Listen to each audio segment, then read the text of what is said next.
নমস্কাৰ প্ৰিয় দৰ্শক, এটা গুৰুত্বপূৰ্ণ ভিডিঅ'লৈ আপোনাক স্বাগতম জনাইছোঁ। আপোনাৰ ঘৰতো এই বেয়া বস্তুটোৱে ঠাই পাইছে নেকি?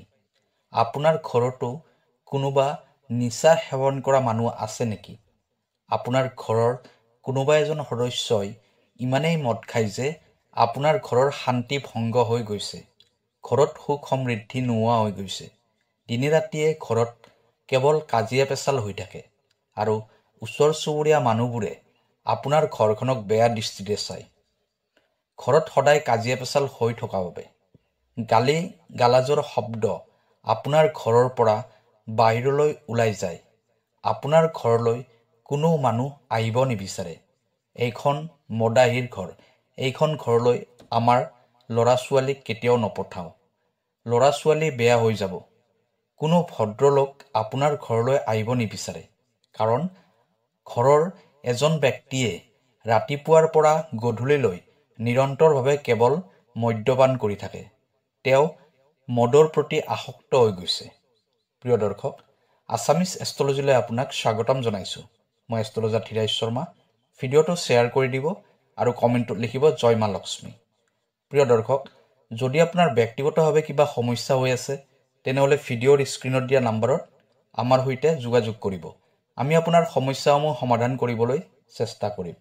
এতিয়া আহক ভিডিঅ'ৰ পৰৱৰ্তী অংশলৈ যাওঁ। নিচা মুক্তিৰ বাবে এটা সৰু টোটকা আজি ক'বলৈ ওলাইছোঁ। 3 দিনৰ ভিতৰৰ পৰা আপোনাৰ স্বামী, আপোনাৰ দাদা, আপোনাৰ ভাই কোনেও মদ খোৱাৰ বাবে ইচ্ছা নকৰিব। মদ খোৱা বন্ধ কৰিলে আপোনাৰ ঘৰখনো সুখ সমৃদ্ধিৰে ভৰি পৰিব। আপোনাৰ পৰিয়ালটোও সুখ শান্তিৰে থাকিব পাৰিব। দেউতাকে বহুত বেছি মদ্যপান কৰে, সেইবাবে ল'ৰা ছোৱালীয়ে ভালদৰে পঢ়া শুনা কৰিব নোৱাৰে। ছোৱালীজনী বহুত সমস্যাত পৰিছে। ছোৱালীজনীৰ বান্ধৱীবোৰ ঘৰলৈ নাহে, কাৰণ দেউতাকে বহুত মদ খায়।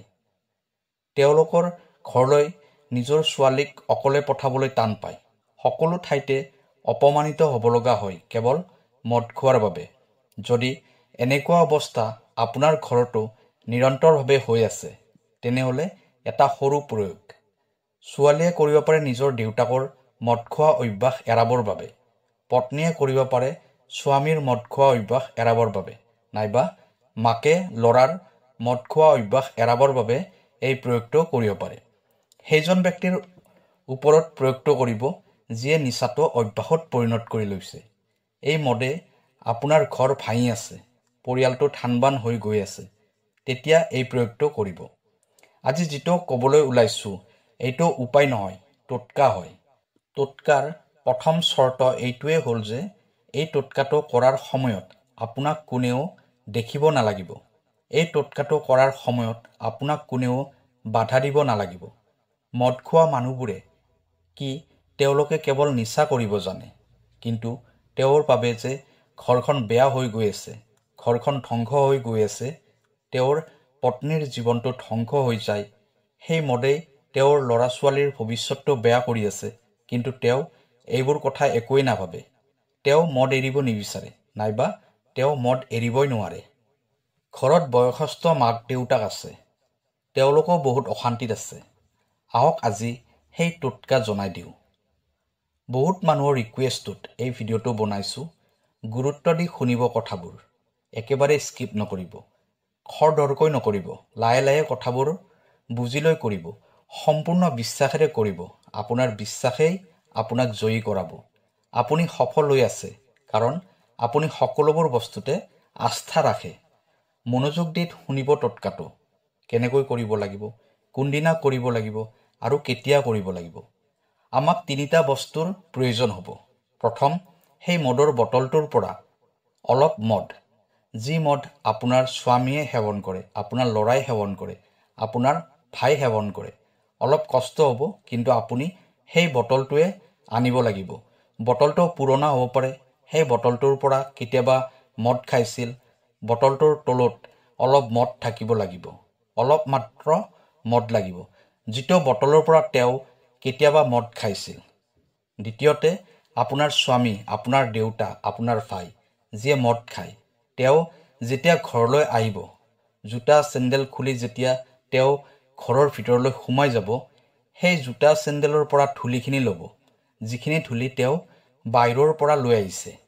সেইখিনিয়ে তেওঁৰ জীৱনৰ নিগেটিভ এনাৰ্জি। সেই ধূলিখিনি কালেক্ট কৰি এখন সৰু কাগজত বান্ধি ল'ব, অৰ্থাৎ তেওঁৰ ভৰিৰ ধূলি। আজিকালি কোনেও খালী ভৰিৰে খোজ নাকাঢ়ে। বাহিৰৰ পৰা ভৰিত ধূলি নাহে, জোতা চেণ্ডেলতে ধূলি আহে। সেইবাবে জোতা চেণ্ডেলৰ পৰাই ধূলিখিনি লৈ ল'ব। এইখিনিলৈ বুজি পালে এতিয়া এটুকুৰা ওখ ঠাইলৈ যাওক।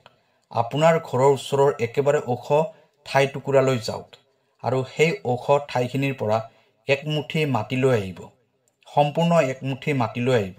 এতিয়া এই টোটকাটো আপুনি 3 দিন কৰিব লাগিব, বুধবাৰ, বৃহস্পতিবাৰ, শুক্ৰবাৰ।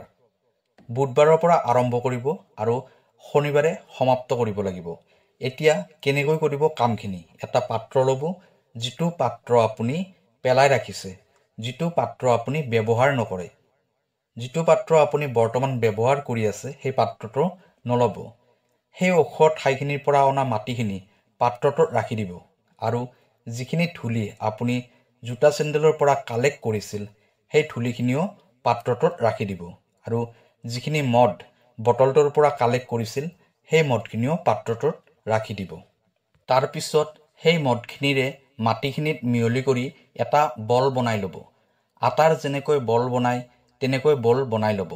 তাৰপিছত সেই বলটোৰ পৰা সৰু সৰু 90টা লাড্ডু বনাব। 90টা লাড্ডু যেতিয়া বনাব লাগিব, তেনেহ'লে বুজি ল'ব যে সেই ওখ ঠাইখিনিৰ পৰা কিমানখিনি মাটি আনিব লাগিব। সৰু সৰু মাটিৰ লাড্ডু বনাব। বেছি কঠিন কাম নহয়। 90টা লাড্ডু বনাই এঠাইত ৰাখি দিব। অলপ শুকাই টাইট হ'বলৈ দিব। লাড্ডুকেইটা শুকাই যোৱাৰ পিছত এটা পেকেটত ভৰাই ল'ব। এইখিনি কাম আপুনি বুধবাৰৰ আগতেই কৰি ল'ব, কাৰণ বুধবাৰৰ পৰা টোটকাটো আৰম্ভ কৰিব লাগিব। লাড্ডুকেইটা বনাই ৰ'দত শুকাই ল'ব। সোনকালে শুকাই যাব।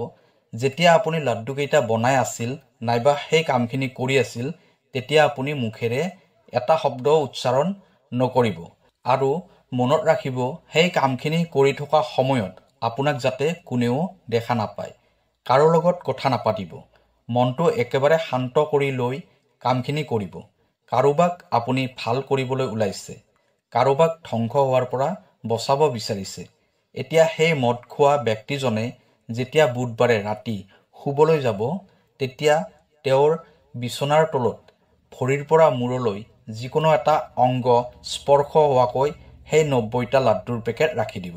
প্ৰত্যক্ষভাৱে স্পৰ্শ হ'ব নালাগে, মেট্ৰেছখনৰ তলতে ৰাখি দিব, তেওঁ গম নোপোৱাকৈ। এনেকৈ তেওঁ শুই যাব। পিছদিনাখন ৰাতিপুৱা এনেকৈয়ে থাকিব দিব পাৰে, নাইবা তাৰ পৰা আঁতৰাই আনি বেলেগ এঠাইত ৰাখি দিব পাৰে। সেই 90টা লাড্ডুৰ পেকেটটো আপুনি মানুহজনৰ গাৰুৰ তলতো ৰাখি দিব পাৰে, কমৰৰ তলত ৰাখি দিব পাৰে, নাইবা ভৰিৰ তলতো ৰাখি দিব পাৰে। কেৱল সেই বস্তুখিনিৰ ওপৰত তেওঁ শুই থাকিব লাগিব। তেওঁ শুবলৈ যোৱাৰ আগতেই লাড্ডুকেইটা বিচনাৰ তলত ৰাখি দিব। বুধবাৰৰ পৰা বৃহস্পতিবাৰ, শুক্ৰবাৰ এই 3 দিন তেওঁৰ বিচনাৰ তলতে এইখিনি ৰাখি দিব। যেতিয়া সেই মদ খোৱা ব্যক্তিজনৰ টোপনি আহিব, তেতিয়া তেওঁৰ মুখৰ ফালে চাই ক'ব, তুমি এতিয়া মদ খাবলৈ এৰি দিবা। তোমাৰ মদৰ প্ৰতি ঘৃণা আহি যাব। এতিয়া তুমি নিচাৰ পৰা মুক্ত হৈ যাবা। সম্পূৰ্ণ বিশ্বাসেৰে তেওঁৰ মুখৰ ফালে চাই এই কথাখিনি ক'ব।